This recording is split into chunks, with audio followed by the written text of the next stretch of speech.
qué calor, Por si acaso.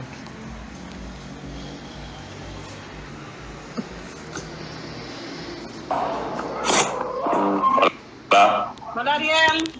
hola Ariel. ¿Cómo estás? ¿Todo bien? ¿Y tú? Bien, ¿y tú? Aquí tranquilo. Estamos bien. Estamos bien. Vamos a dejar que la gente se conecte. Yo ¿Cómo te es mandé que se todos conecta? los Yo links. tengo todos los grupos. Oye, como un feedback. Oye, como un feedback. Ok. Aquí tranquilo. ¿Y qué se cuenta por ahí? ¿Todo bien? Sí, todo bien. Sí, todo bien. Lo mandé a todos los Lo mandé a todas las listas que tengo de discusión. Y ahí, Y ahí, pues, la gente se va conectando. Ya, qué bueno. Pues sí, que se oye como un eco. Pues sí, No que sé se oye por como un qué. eco, no sé por qué. Tú dices acá, donde yo estoy. Debe ser por ahí. Conectó Elisa. Hola Elizabeth, ¿cómo estás? ¿Oyes un eco desde aquí? ¿O tú dices aquí que lo oyes? ¿O esa es la tuya? Aquí se oye un eco. Aquí se oye un eco. Se me devuelve a mí. Ok. Debe ser debe ser que el micrófono de aquí está muy alto. ¿El mío? Debe ser. ¿El mío? No, el mío. Debe ser que el mío se escucha y se rebota el tuyo, debe ser eso. Excelente. Ok. Yo hice mi tarea, aquí hice mis preguntas. Ay, qué bueno. A ver. Espero que la gente también haga... Hola Elías, ¿cómo estás? Está presente aquí. Y también todos los que están presentes también hagan sus preguntas. Okay. Sí, inquietudes que tengan. Sí, claro. Okay. Entonces, ¿empezamos o tú me avisas? ¿Vamos a arrancar así de una vez? Ya. Ok. Bien, pues bienvenidos. Bienvenidos a todos los que están conectados. Y bájale un poquito el micrófono. Ariel, porque se oye muy alto. Me repito. Ok. Me repito. A ver. ¿Me oyes ahí bien? Sí, te oigo perfecto. Ok. Lo que pasa es que si bajo no te oigo mucho. Ok. Bien, entonces, nada, primero darle las gracias a Ariel por acceder a hacer esta entrevista. Que básicamente la idea fue conocer el trabajo de Ariel y al mismo tiempo conversar sobre cómo hizo para poder lograr lanzar su novela. Y más que todo, el proceso de escribir, cómo fue en este caso. Ariel, yo sé que tú eres cineasta, desde que nos conocimos en Blode. Oye, pero ese feedback me tiene. Entonces, yo sé que tú tienes un trabajo hecho en el tema del arte, y me encantaría saber cómo brincaste la necesidad de escribir. Ok. Bueno, básicamente esta historia en sus inicios surgía como un guión. Y un guión de una idea poco explorada que quería hacer una Biblia, lo que llamamos en cine, lo que es una Biblia, que es para hacer una serie de televisión. O sea, cada vez que uno va a proponer a una productora o a cualquier sitio que vaya a producir una serie, uno crea primero una Biblia y después los guiones. Y porque veía que esta historia abarcaba muchos mundos, muchas ideas distintas, y entonces empezó así, una idea suelta de un guión, de una Biblia, y después me dije, no, esto me tomaría 4 años mínimo hacer todo esto y no es seguro que se haga una serie de televisión. Y lo que abarca, pues, tendría que limitarme creativamente, entonces dije que no. Y entonces empecé a explorar la idea, no de hacerlo como guión, sino como novela, porque me resultaba una liberación total. Las técnicas de guión, pues, te llevan por un camino, mientras que en la literatura, pues, es muchísimo mejor. Entonces me recordé de 2 casos específicos. Justamente en el Festival de Funglode tuvimos una charla con un abogado en New York que hablaba de cómo muchos escritores de guiones habían hecho sus guiones y no lo habían podido vender. Dijeron, bueno, lo adaptamos a cómic, lo vendemos, y entonces bajo ese formato pues le es mucho más fácil vender el proyecto, porque por lo menos ya le tiene una entrada, es más conocido, y muchas historias se han logrado así. Y la segunda fue Guillermo del Toro, que había escrito una Biblia para una serie de televisión, y al final no se logró, no se la aceptaron. Lo que hizo fue que escribió una trilogía junto con otro escritor, se llama Nocturna, una trilogía de terror, y al final tuvo éxito de ventas y la convirtieron en una serie llamada The Strand. Entonces dije, bueno, la voy a escribir como novela. Y originalmente la primera novela abarcaba varias historias en paralelo, pero como vi que cada una se desarrollaba en diferentes mundos, pues preferí entonces a cada una darle su propia novela, ¿no? Básicamente. Ariel, diste una persona que lo pongas en el micrófono a lo que yo hablo para que después tú intervengas. Ok, perfecto. Ok. A ver si es verdad. No, pero soy yo que tengo el problema, entonces. Ya, está lo puse bajito y apenas te oigo, pero bueno. Okay. Está bien. Mira, a mí me interesa mucho tu caso, porque es increíble realmente. Con la cual tú has llevado este proyecto a cabo. Señor, yo le escribí a Ariel a cualquiera, estaba trabajando en novela. Eso es bueno que la gente lo sepa. Pero quiero describir en esta conversación un poquito muy profundo tu trabajo. Sabemos en Cuenta de que es muy enfocado en la escritura, pero por ejemplo, me surge la curiosidad de cuáles son los temas que te apasionan en literatura. Ok. En la literatura y en el cine, sobre todo, los géneros que más me gustan, en este caso los géneros han sido la ciencia ficción y los thrillers, básicamente. En especial en la literatura, las novelas, los thrillers o las novelas negras. También tengo unas inquietudes sociales y filosóficas que de hace algunos años, y esto fue lo que dio surgimiento a esta historia y a la demás. Dice Guillermo del Toro que todo arte, si no es político, es un arte vacío. O sea, uno siempre quiere expresar algo y al hacerlo toma básicamente vamos a decir, una posición política, pero no estamos hablando de la política que estamos acostumbrados. Entonces, habían algunas inquietudes que tenía de cómo en los últimos años se ha estado dando una serie de debates culturales en Estados Unidos, en toda América Latina, que tiene que ver con sobre el asunto de los derechos y la libertad. Y básicamente esto no fue lo que me dio en pie el surgimiento del desarrollo de esta novela. Mis preocupaciones, que son sociales, muchas veces tienen que ver con cómo la radicalización de las ideologías están de un extremo u otro, derecha e izquierda, han estado monopolizando el debate en los últimos años y no dan cabida, hacen tanto ruido que no hay cabida para un debate serio, organizado y respetuoso entre grupos moderados, ¿no? Si cada una persona tiene una opinión sobre algo de derecha, pues lo acusan de fascista, racista. Si una persona de izquierda tiene una opinión sobre algo, pues los acusan de resentidos sociales, de vagos y ese tipo de cosas. Entonces, eso surgió, ¿no? De ahí surgió varias partes de esta historia y cómo en los últimos años ha estado peligrando se ha ido debilitando, ¿no?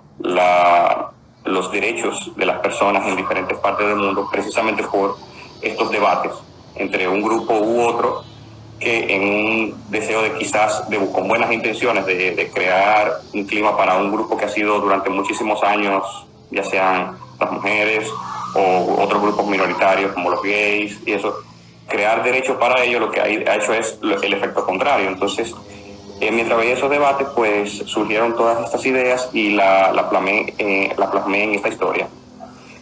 Enmarcada, por supuesto, con un aire de thriller fantástico, en otro mundo, en otro planeta. Thriller fantástico. Sí, sí. Crónicas de Nevadón lo puedo catalogar como un thriller fantástico, de fantasía, básicamente.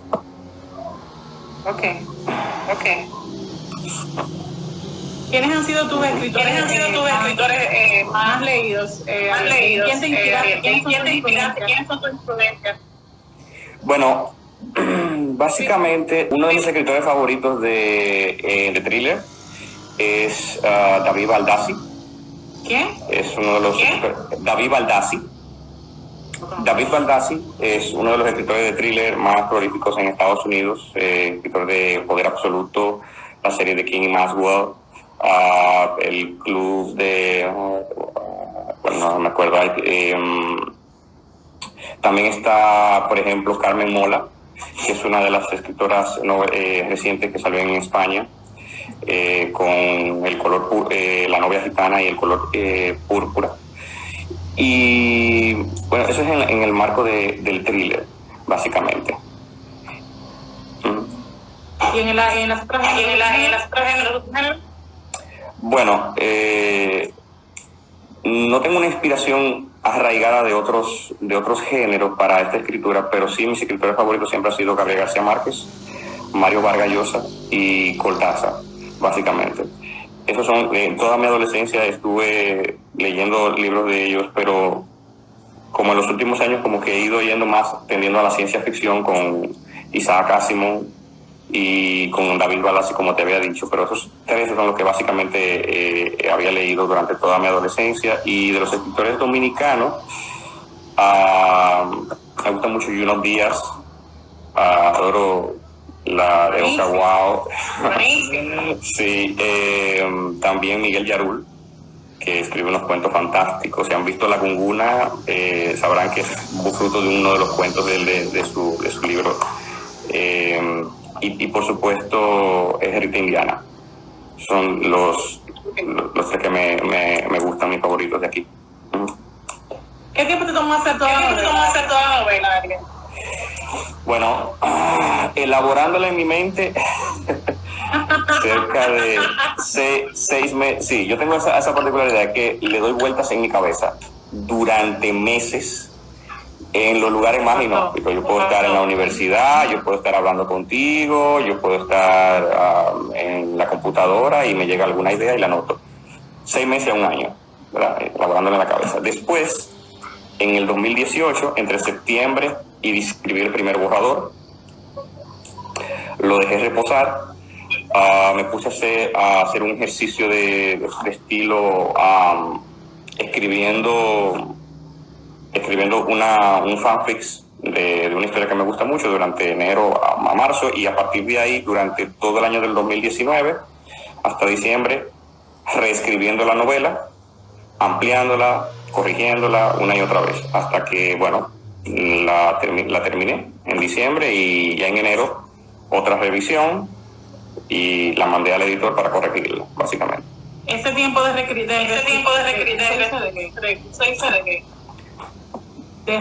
qué tiempo fue? Sí, desde mayo a diciembre.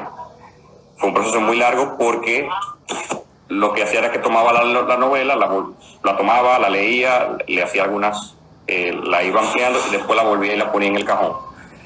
Y originalmente la novela era la mitad de lo que soy, o sea, apenas tenía 100 páginas. Entonces después fui leyéndola y fui ampliándola, porque sabía que tenía que rellenar huecos de las historias, tenía que hacer muchas explicaciones, incluso quedaron cosas fuera de la novela, ideas que podrían haber ampliado más la historia, pero que preferí dejarla para otra secuela. Hecho. Me llama mucho la atención. Sí. Yo decía en el post que eres la primera persona en el grupo de cuentas de que publica. Y para nosotros es un orgullo, porque no es fácil escribir. O sea, el proceso es complicado, la disciplina, los temas personales. A veces a ti no te pasa, pero cuesta mucho sentar. Qué bonito es escribir. Ahora de cómo tuviste ese paso. ¿Qué fue lo más difícil del proceso, Albert? Bueno,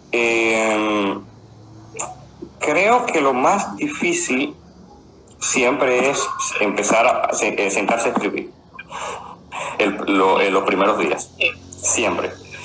Entonces, cuando empecé la novela, hice el primer capítulo, recuerdo, duré como 2 semanas, no le puse la mano y volví y seguía y entonces costaba como arrancar los primeros días, las primeras semanas, y después como que es como cuando uno va al gimnasio, ¿no? Que ya uno no quiere parar y se mantiene ahí, entonces el estado creativo es muchísimo más amplio.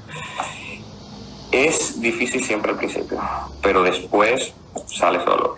Había momentos en que no había como un bloqueo especial, sino lo que había era como una especie como, lo tengo en la punta de la lengua, pero no sé cómo expresarlo, lo tengo ahí. Y nada, lo que hacía era que lo soltaba, me ponía a ver una serie de televisión, a leer un libro, y de buenas a primeras salía, ¿no? También una de las técnicas que funciona mucho es coger palabras al azar, de una novela, de un periódico, de lo que sea, simplemente palabras y armar frases. Y a partir de ahí crear una historia. Entonces, como que vas ejercitando la creatividad y te empuja entonces a escribir eso. Okay. Sí. A mí me llama mucho la atención. Me gustaría que nos cuentes de qué trata la novela. Ya sabemos que fantasía, que tú nos pudieras, ¿qué vamos a ver cuando la leamos? Estamos interesados en leer. ¿Qué podríamos encontrar en la trama? Ok. La historia es en un mundo llamado Luntaria. Es sobre una princesa llamada Nora. Ella pertenece a la raza más poderosa de ese planeta. Existen 6 razas. Y básicamente están en un conflicto social, porque ellos durante 500.000 años han recibido, vamos a decir así, la gracia de los dioses, han recibido conocimiento.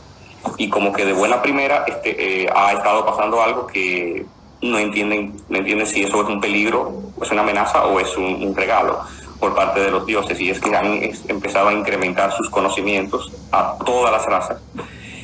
Y bueno, esto hace que su prometido empiece a hacer averiguaciones de qué es lo que está pasando, porque estos cambios de los hijos de los dioses con él. Y resulta que es asesinado misteriosamente. Entonces Nora la princesa tiene que averiguar quién lo asesinó, y por supuesto también una noticia que pone a al mundo en jaque, fue el reino donde ella vive, y es que la ciudad que había traído los dioses, que habían creado para esparcir ese conocimiento, fue totalmente destruida, y era una sociedad totalmente muy avanzada, más avanzada que todas. Entonces la gran pregunta es ¿quién destruyó esa ciudad? ¿Quiénes o quiénes? ¿Y quién asesinó al príncipe? Y a partir de ahí, ¿no? La historia se desarrolla con tramas políticas, ¿no? Rivalidades en el reino, una tensión constante y una carrera contra el tiempo para averiguar todo lo que pasó, porque podría poner en peligro el reino de los Azores, que es la raza la que pertenece Nora, y todo ese planeta, básicamente. La historia, No, lo que iba a decir es que la historia se desarrolla mucho con cuestiones de desigualdad, ¿no? Sale mucho a flote la desigualdad, los grupos, ¿no? De los que tienen poder, los que no tienen, los más fuertes, los más desposeídos, y cómo hay un conflicto, ¿no? Esta raza a la que pertenece Nora es la más poderosa, inclusive tienen alas, mientras hay otros que viven debajo del mar. Y por lo tanto hay hay un desbalance, hay un grupo que tiene más ventajas que otro. Eso crea resentimiento y se va notando poco a poco, ¿no? En la historia, de cómo esas diferencias, inclusive en una misma raza, van creando conflicto en personas que dicen, bueno, ustedes tienen más poder que nosotros por tal o cuales motivos, y hay una discriminación, una desigualdad constante. Y bueno, esto va desarrollando la trama en la cual tú dices, quiénes son los oprimidos, quiénes son los opresores, quiénes son las víctimas. Muchas veces cuando intentamos etiquetar a las personas en eso, entre fuertes y débiles, opresores y oprimidos, en realidad no estamos creando conciencia social, podríamos estar creando resentimiento. Y eso es lo que quería hacer, hablar sobre eso, básicamente reflexionar sobre la gran pregunta que nosotros nos hacemos: ¿la desigualdad es buena, es mala, es una realidad? Básicamente eso. Ok, me suele preguntar y me llama la atención. ¿Qué tan difícil fue estructurar todos estos elementos tan diferentes a la novela convencional? O sea, hay mucha fantasía, hay mucha digamos, ficción, en su máxima expresión, en la fantasía, la ficción, ¿no? Entonces, me gustaría saber qué tan difícil fue organizar la novela en sí. Bueno, fue algo curioso porque a medida que yo trabajo por esquemas, o sea, hago los capítulos y voy poniendo como los argumentos de cada capítulo. Y era algo interesante porque lo más difícil quizás fue después, a la hora de organizar ciertos huecos que quedaban en las tramas, porque era algo mágico para mí. O sea, iba escribiendo y aunque tenía todo estructurado, sobre la marcha surgían cosas nuevas. Claro, y esas cosas nuevas, entonces tenía que desarrollarlas en otras tramas, en capítulos que no estaban planeados, que tuvieron que prácticamente crear más de, o sea, casi la mitad de los capítulos completamente nuevos para desarrollar otras tramas, otros nuevos personajes y eso. Y básicamente no fue tan difícil. Lo que quería estructurar la idea era que cuando la gente lo leyera, sintiera que era en otro mundo, no acá. O sea, los personajes no piensan, por ejemplo, en días, piensan en sinars. Un día es un sinar en ese mundo, un año es un onars, por ejemplo, para que tuviera la tendencia de que ellos tienen un concepto del tiempo y de cómo y su calendario muy distinto al de nosotros. Surgió de manera muy natural. Lo que sí también traté en todo momento de que el aspecto mágico era como ellos lo percibieran, pero yo me imagino la historia anclada en nuestra realidad. Es como si nosotros estuviéramos viviendo acá, en este planeta, y ellos estuvieran viviendo en otro mundo. Pero no hay nada de magia en lo que ellos tienen a su alrededor. Es más bien cómo ellos perciben eso, que puede ser mágico, pero que puede ser tecnología, que puede ser simplemente la fuerza de la naturaleza y todo eso. Exacto. Es chulo, man. O sea, yo no me imagino haciendo fantasía, o sea, mucho tiempo con la realidad. Bueno, la idea, este primer libro está basado en eso, o sea, un thriller de fantasía. El primero, el segundo y el tercero se van a desmarcar de ese género porque, bueno, no sé si te lo había dicho, cada libro de Crónicas de Nevadón va a ser un libro con una historia completamente distinta. Sé que mucha gente que lea este libro se va a sorprender y va a querer saber qué pasa con la historia de estos personajes, pero me propuse a empezar una historia y terminarla en cada libro, aunque queden preguntas que quizás puedan responderse en el futuro. Pero la idea es que el segundo libro va a ocurrir en otro lugar completamente distinto, y el tercero y por igual, porque cada historia es una historia de origen, de personajes, ¿no? Entonces, cada libro tiene que sentirse distinto. Y eso sí va a ser un poco difícil, porque como el primero es en un mundo aparentemente de fantasía, el segundo va a ser en un mundo ya que toma muchas referencias, por ejemplo, de Mad Max, el libro de Ellie, un mundo posapocalíptico, ¿no? Tiene mucha referencia al western. Y el tercero es una novela negra completa. Entonces, cada libro va a tener un personaje y una estructura y hasta un género distinto. Okay. Sí, quiero que se sienta así, que cada uno de los personajes vive en su propio mundo, pero todos están conectados, esa es la idea, ¿no? Es como lo que vemos en el cine. Tenemos a Iron Man en una película, Thor en otra, a Hulk en otra. Entonces, al final, todos conviven en un mismo universo. Pero ¿qué ha cambiado en ti después de esta novela? Pues, ¿qué te puedo decir? Oye, esto. Tengo una satisfacción enorme que no te imaginas. O sea, veo una chica que dice que se va a hacer adicta a Crónicas de Nevadón. Ojalá que sí.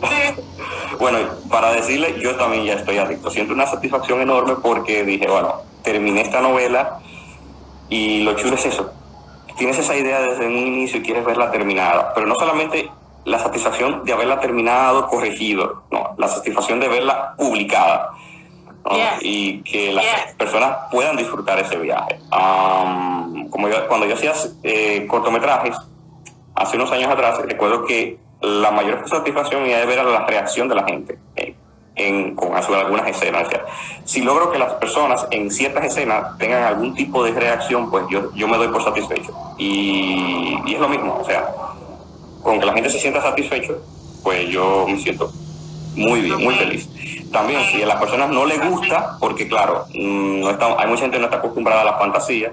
En nuestro país estamos más enmarcados quizás a la literatura histórica y a los dramas. Entonces quizás el que es muy lector de la historia en República Dominicana, quizás sí, se siente un poco raro leyendo un libro dominicano de fantasía.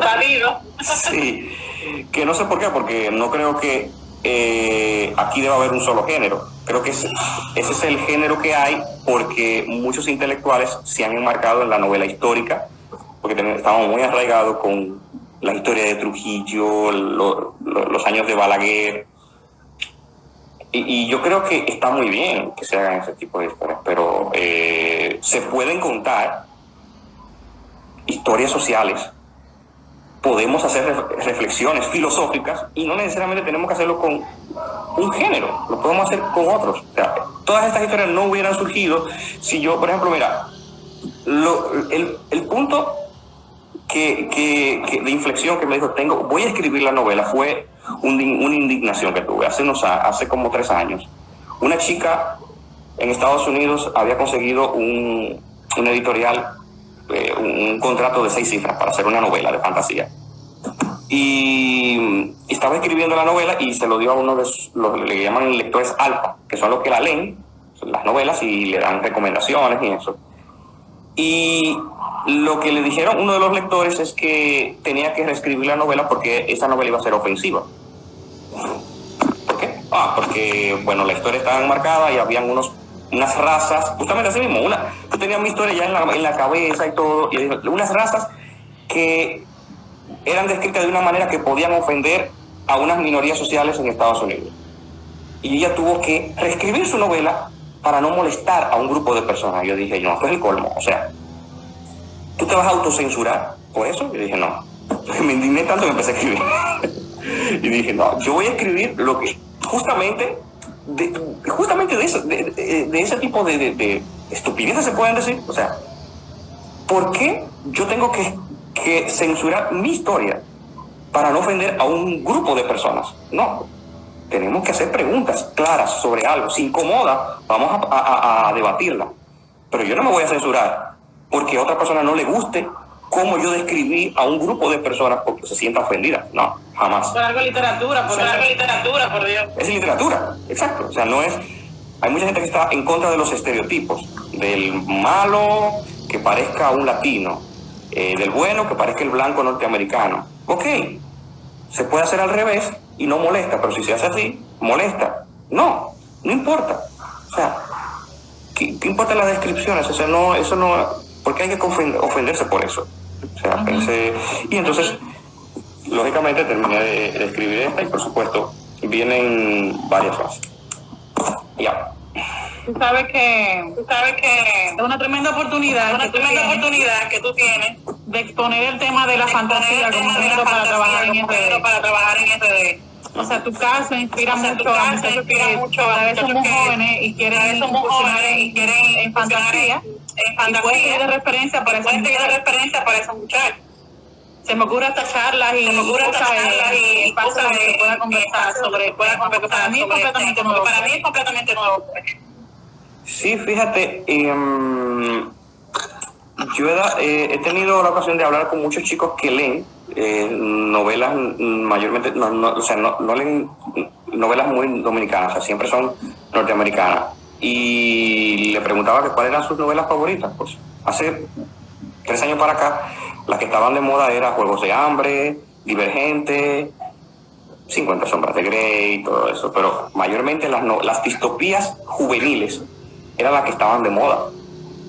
Entonces, ¿por qué? Porque había una influencia en Estados Unidos, estas novelas estaban rompiendo, ¿verdad? Entonces, cuando tú le preguntabas de una novela dominicana, ni por diablo te leen una novela dominicana, pero te leen esas novelas y en inglés. Para el cómo. O sea, chicos jóvenes dominicanos te leen más en inglés que en español. Leyendo novelas norteamericanas en inglés muchas veces, ni siquiera en español, pero no te cogen una novela dominicana. Entonces uno se pregunta entonces ¿por qué los jóvenes dominicanos no leen? Sí, están leyendo. Lo que no te van a ponerte a leer es una novela histórica que quizás está muy bien escrita. Hay muchos buenos escritores dominicanos, pero no es el único género. O sea, el thriller, la novela negra, la fantasía, las distopías juveniles que han estado de moda. O sea, el mismo ejemplo de Harry Potter, que reventó durante años en el mundo entero, o sea, por algunas razones. Alguien preguntaba que tiene relación con el mundo nuestro, la sociedad del otro mundo fantasía. Fantástico. Sí. Fíjate, cuando yo estaba terminando el borrador, en noviembre, diciembre, estalla el conflicto en Chile. No sé si te acuerdas que hubo un conflicto de meses. Y fue ahí que yo dije, cónchale. Empecé a ver todo lo que estaba ocurriendo y yo decía, wow, esto es... O sea, yo me engranojé porque decía, en esto era que yo estaba pensando en los peligros de llegar a esto, lo que pasó en Chile, ¿no? De cómo los resentimientos, muchas veces los malentendidos, incluso las burbujas en las que viven diferentes grupos sociales, crean estos conflictos y que al final perjudican a todos, incluso a las personas que tratan de proteger, son los más desposeídos, las personas más pobres. Y sí tiene mucho que ver con eso. O sea, cuando muchas veces vivimos en sociedades muy desiguales y muchas veces líderes populistas se aprovechan de esas situaciones para crear resentimiento social, al final el deseo de querer ayudar más a los pobres lo que crea es el efecto contrario y al final lo que terminan perjudicándolo. Justamente, bueno, en la novela, no voy a hacer spoiler, pero uno de los protagonistas, un hermano del protagonista, al principio justamente plantea esto: ¿qué vamos a hacer con las personas pobres o débiles? ¿Cómo podemos ayudarlas frente a un grupo de personas que viven en la opulencia? Y bueno, ahí se desarrolla una reflexión de ambas partes donde, si la desigualdad en el mundo se crea precisamente por la libertad que tenemos. Tú y yo y otras personas empezamos a correr y vamos a ver que algunos se van a ir adelante, otros van a quedar más atrás, por algún motivo. Entonces los que queden mucho más adelante pues van a poder vivir de todas las ventajas que ellos mismos se pusieron con la preparación para correr. El que se queda atrás muchas veces tiende a echarle la culpa al que va adelante sin motivo alguno. Entonces imagínate eso cuando entonces el que está adelante le hereda todas las desventajas a sus hijos, ventajas y desventajas, y el que está atrás también. Entonces ahí se crea una desigualdad que muchas veces por falta de comunicación crea resentimiento y dicen, bueno, yo estoy aquí abajo por culpa del que está arriba, cuando en realidad es que cada uno tiene que tratar de desarrollar sus propios esfuerzos. Entonces muchos populistas, líderes, lo que intentan es quitarle al que tiene para mantener al que está abajo, cuando en realidad lo que tiene que hacer es ayudar a que todo el que está rezagado pues se pueda levantar, en vez de simplemente crear odios entre grupos de un lado y de otro, ¿no? Entonces, de eso más o menos, esa fue la reflexión que hice a la que me llevó a hacerme las preguntas para desarrollar la novela, por supuesto. Alguien pregunta que cómo se pronuncia, Nevadón. Okay. Para el que se pregunta qué significa Nevadón, okay, va a ser ese término va a seguir apareciendo en otros libros, okay, pero la respuesta viene dentro de los próximos libros, todavía ahora no. Pero el que quiera una pista, le puedo decir que una de mis principales referencias ha sido un libro que se llama el libro de Urantia, okay. ¿El libro de qué? ¿El libro de qué? El libro de Urantia. El libro de Urantia es un libro espiritual, me encanta muchísimo y fue una de mis grandes inspiraciones. ¿Ok? Y por supuesto el término aparece en ese libro y me gustó muchísimo y bueno, la pista está ahí. No lo digo porque entonces develaría la sorpresa. Pero básicamente es un término que tiene que ver con el universo, básicamente, con el macrocosmos. Tú sabes que una de las cosas que más de la novela la publicación o la disponibilidad en plataformas digitales. ¿Cómo fue ese proceso de autopublicarte? Ok, fíjate, no es fácil para la autopublicación. Cualquiera puede publicar en Amazon, pero necesita, como tú mismo dices, una disciplina, tiene que haber un orden. Primero, aunque cualquiera puede publicar en la plataforma, es importante que antes de llevar el libro a la página, tenga que ser visto por un editor.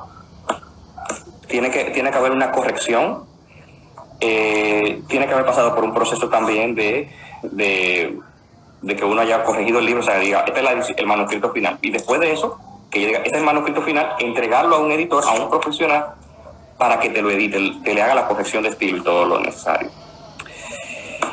Y entonces, cuando esa persona te entrega el manuscrito, tú tienes que revisarlo junto con el viejo, leerlo de nuevo, y si hay otro error, pues corregirlo.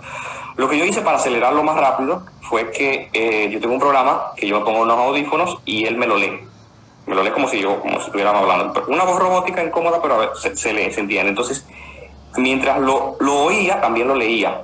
Entonces, cualquier elemento que todavía estaba fuera de lugar, pues ponía las anotaciones. Y se las reenviaba al editor para que terminara de corregir. Ya cuando te entrega el manuscrito final, pues entonces empieza el proceso de la autopublicación. En este caso, es muy importante que sepan que hay gente que publica el libro y ya, y espera que como una varita mágica el libro se vuelva un bestseller o nada, no. La gente tiene que quitarse eso de la cabeza, esa idea de que se va a volver millonario o se va a volver un libro famoso. No, exacto. Obvio que todos queremos que el libro se lea, perfecto, pero tenemos que no ir con esas expectativas. Lo que tenemos que enfocarnos en trabajar con la mayor cantidad de tiempo posible en el marketing. En este caso, tú puedes hacer poner un calendario de reserva, es decir, publicas el libro y tu libro va a estar disponible tal día, a tal hora. Entonces ya va a aparecer en Amazon. A partir de ahí, crear una estrategia o buscar a alguien que te diseñe los banners, o puedes hacer tú mismo. Puedes hacer, básicamente, por ejemplo, la portada del libro. Yo les recomiendo a las personas, si no pueden pagarse a alguien que le haga la portada, usted mismo va a Canvas. Canvas es una plataforma gratuita y tiene miles de portadas ahí. Y usted simplemente desarrolla su portada. Si no busca, si quiere, también coge la misma portada que hace ahí, busca a alguien y le dice, corrígeme esta portada. ¿Okay? Y va comparando. Hay personas que te enseñan a hacer portadas, hay cursos de portadas. ¿Ok? Y puedes hacer tu propia portada o buscar a alguien que te la haga. Bien. Entonces, después de eso, okay, empieza la parte del marketing.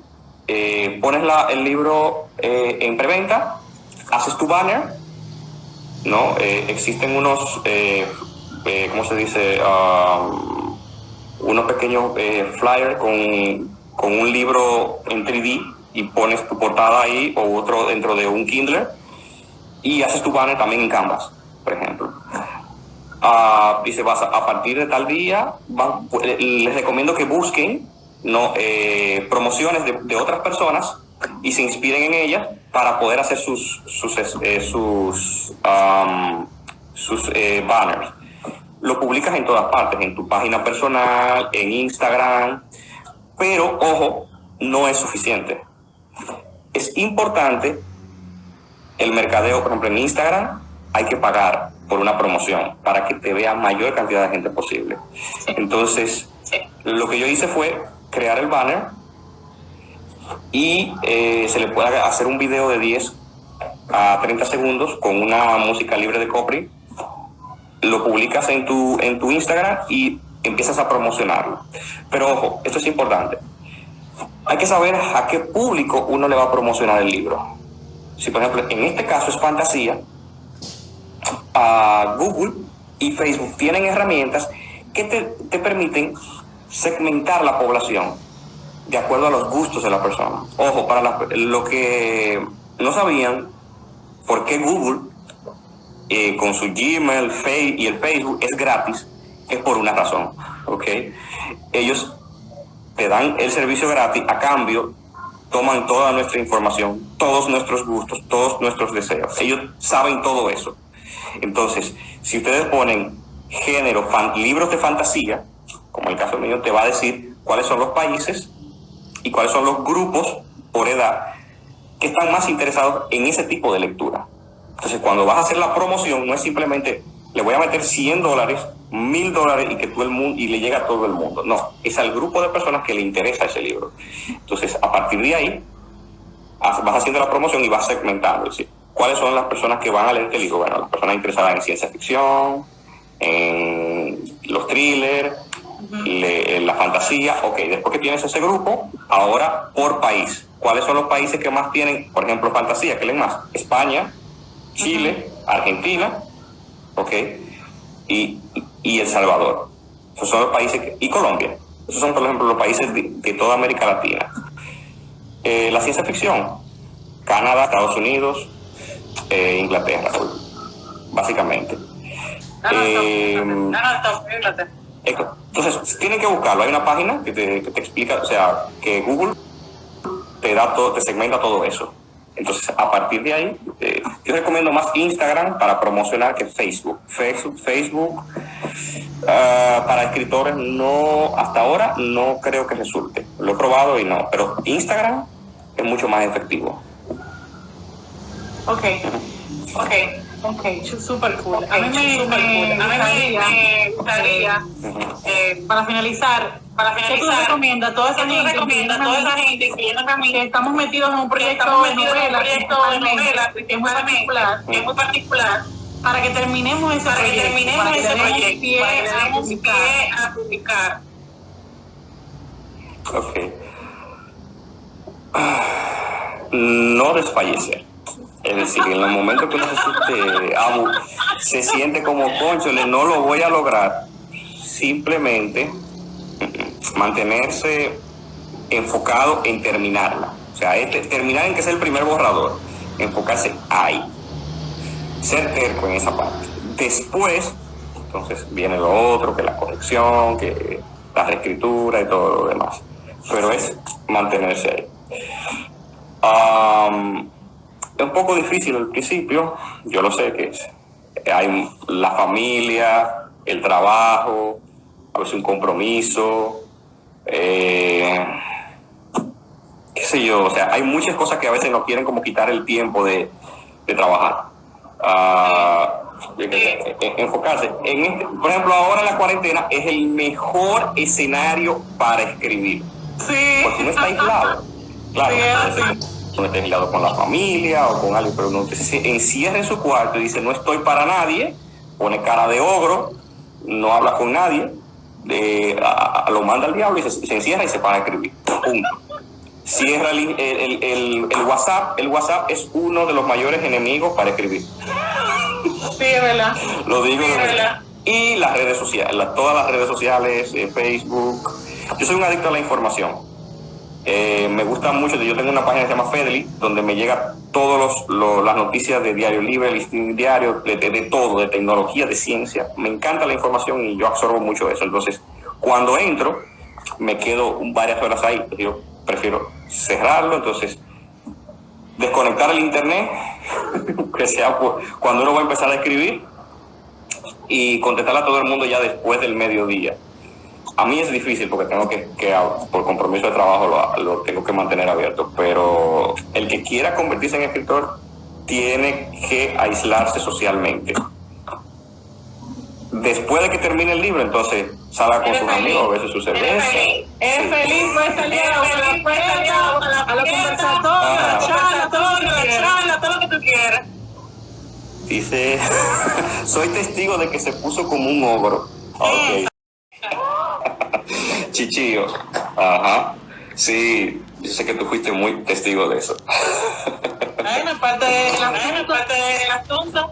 Claro. Nos encantaría escuchar sus preguntas. Hay mucha gente conectada. Lucy, Aida, Nel, Tío, Vero, mucha gente conectada. Quieren preguntarle a Ariel en este momento, aprovechar. Y quien no tenga preguntas, pues contactar por DM para que compre la novela y también lo lea. Dice, la cuarentena me ha dificultado más escribir porque todos están en casa y yo soy la mamá, pero tomaré su consejo. Bueno, sí. Ahora en cuarentena pasa que todo el mundo está en la mañana durmiendo porque se acuestan tarde por el aburrimiento, lo que sea. Yo creo que esa es la mejor hora para escribir, es levantarse temprano, aprovechando que todo el mundo está durmiendo, y ponerse a escribir temprano, a las 5 o a las 6 de la mañana, como si estuviera trabajando, y aprovechar ese momento. Entonces, después cuando los niños se levantan, entonces ahí ya puede parar. Lo recomendable es por lo menos empiecen con 100 palabras diarias. 100, eso no es nada, eso son 2 o 3 párrafitos. Y a partir de ahí, antes de empezar a escribir, coger un periódico o palabras al azar y escribir una oración, como un argumento de algo, para una historia de alguna futura novela, y dejarla ahí. Y seguir ejercitando la mente hasta que le llegue como el gusanillo de seguir escribiendo, y bueno, y arrancar. Okay.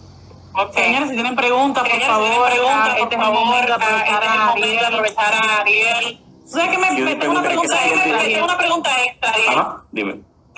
¿Cuántas horas tú trabajas y en qué hora? Yo siempre me he planteado hacerlo por la mañana y se me hace imposible por motivos de compromisos, de trabajo, familiares.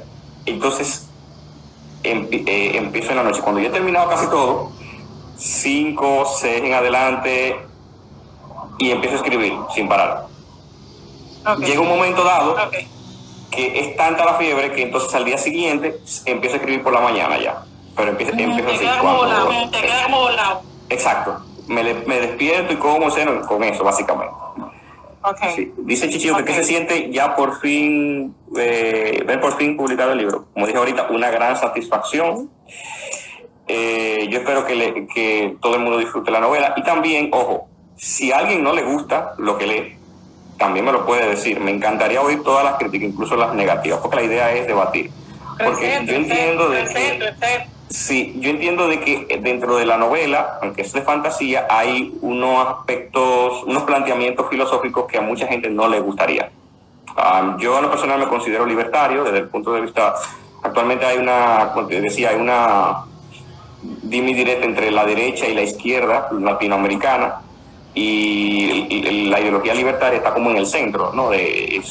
Básicamente lo que cree es que todos tenemos derecho a perseguir nuestras metas sin la intervención de otros grupos como el Estado y eso, mientras que estos grupos están siempre por la pugna del poder. Entonces, los planteamientos que hago incomodan a mucha gente, porque ya sea a nivel económico, filosófico, pero la idea es que se haga un debate, ¿no? Yo también seguro que eso le incomoda a mucha gente.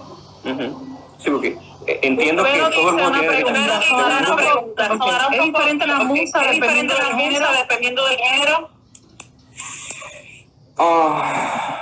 No. Pues no sé. En realidad yo creo que en mi caso todas las historias que tengo planteadas para los diferentes géneros surgen en los momentos más, o sea, yo no me lo espero. Simplemente yo puedo estar hablando con una persona, o puedo estar viendo una película, o puedo estar leyendo el periódico y simplemente aparece en mi cabeza. Me puedo indignar por algo que leí y anoto esa idea. O sea que básicamente surge en los momentos más insospechados. No es por el género, es más bien por las situaciones que se dan al azar. En mi caso es así. Ok. ¿Dónde la podemos encontrar? ¿Cuánto cuesta? Está en Amazon.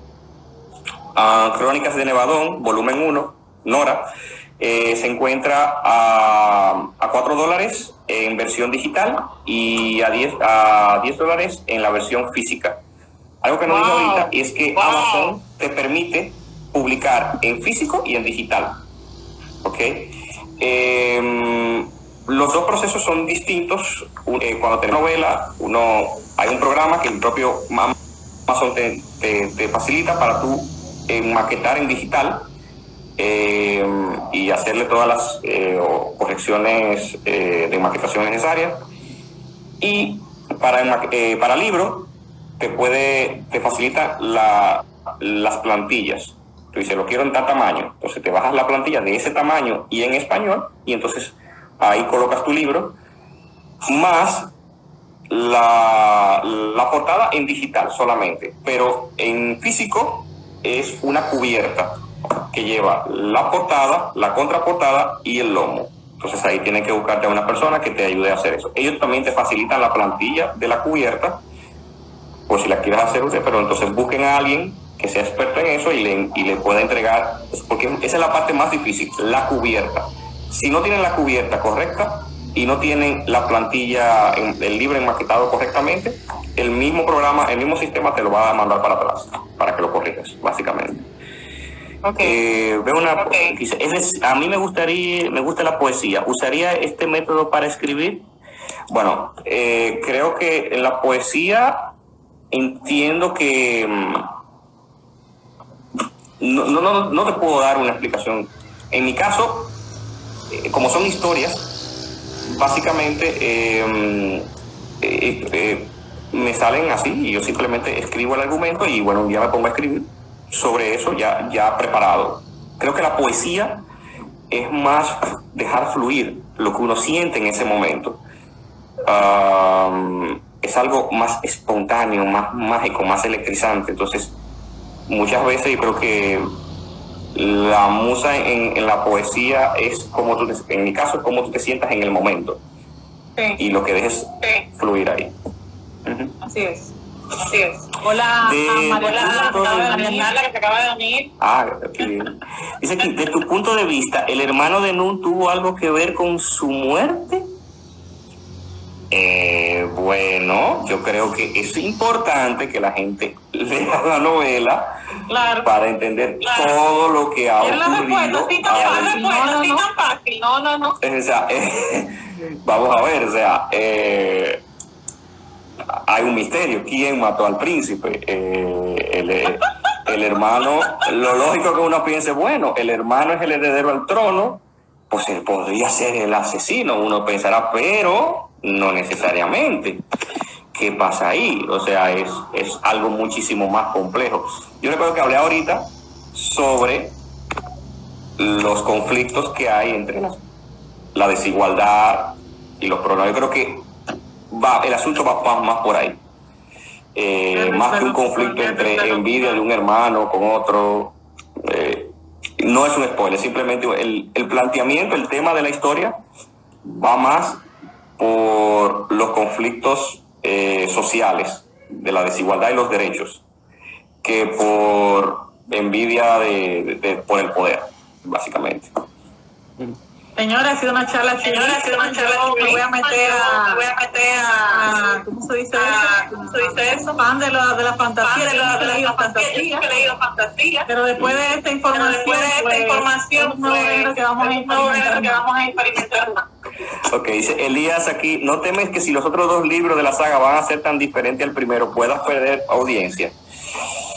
Bueno, son los riesgos que uno tiene. No he pensado en eso porque antes de terminar la novela ya yo tenía planteado las demás historias de esa manera.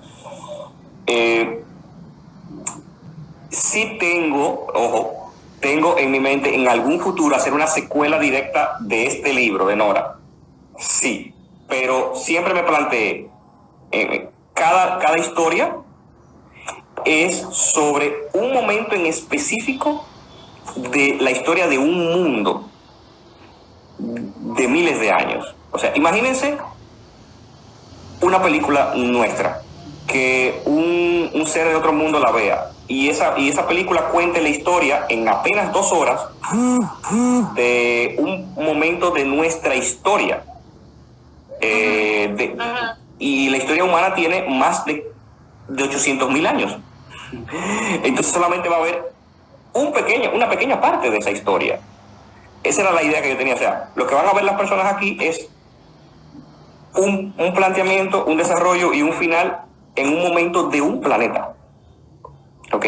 Y la protagonista no es consciente de su misión. Básicamente ella está, vamos a decirlo así, salvando el planeta, su mundo, pero no lo sabe. Simplemente eso. Eso es todo lo que puedo decir del futuro de la saga. Cada personaje tiene una misión en cada libro, pero no es consciente de que esa misión es determinante para el futuro. Y todos los personajes están conectados. Hay pistas en este libro de futuros personajes para los próximos libros. Y hay preguntas sin responder, precisamente por eso. De la misma historia de ese mundo, de este planeta. Es justamente para eso, para que la gente utilice su imaginación y quiera saber qué pasa. Exactamente, dejarlo a la interpretación de la gente. No quiero seguir abundando porque lo que quiero es que la gente te interese y te escriba para saber un poco más de la plataforma y todo eso. Pero tengo una pregunta de Aida. ¿Cuáles lugares son buenos para hacer consultas bibliográficas y encontrar buena literatura? Bueno, en esa parte yo creo que te correspondería a ti porque no, en la capital no vivo, entonces no sé, no podría saber qué hay.